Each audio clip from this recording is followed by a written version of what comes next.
آپ کیا سمجھتے ہیں کہ آپ اللہ کے راستے پر نکلیں گے، اللہ کے دین کے لیے نکلیں گے اور آپ کا اللہ آپ کو تنہا چھوڑ دے گا؟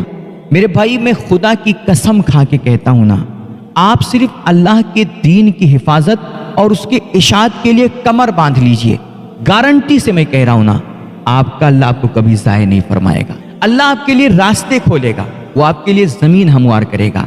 آپ صرف اللہ کی راہ میں نکل کر کے دیکھیے، آپ حضور کے دین کے لیے تڑپ کر کے دیکھیے۔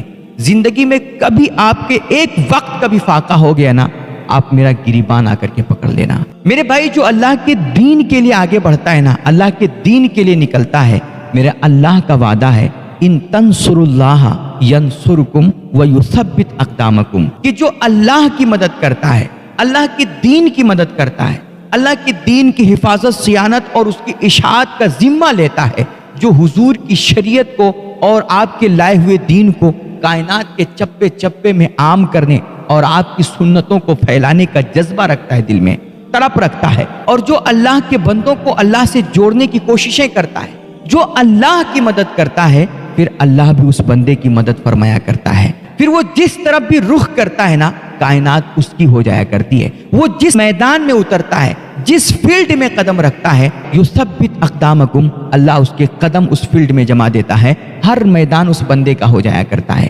اس لیے میرے بھائی، خود کو کبھی کمزور مت سمجھنا، اکیلا اور تنہا مت سمجھنا، اور احساس کمتری کا تو کبھی شکاری مت ہونا۔ خود کو کبھی کسی سے کمتر مت سمجھنا۔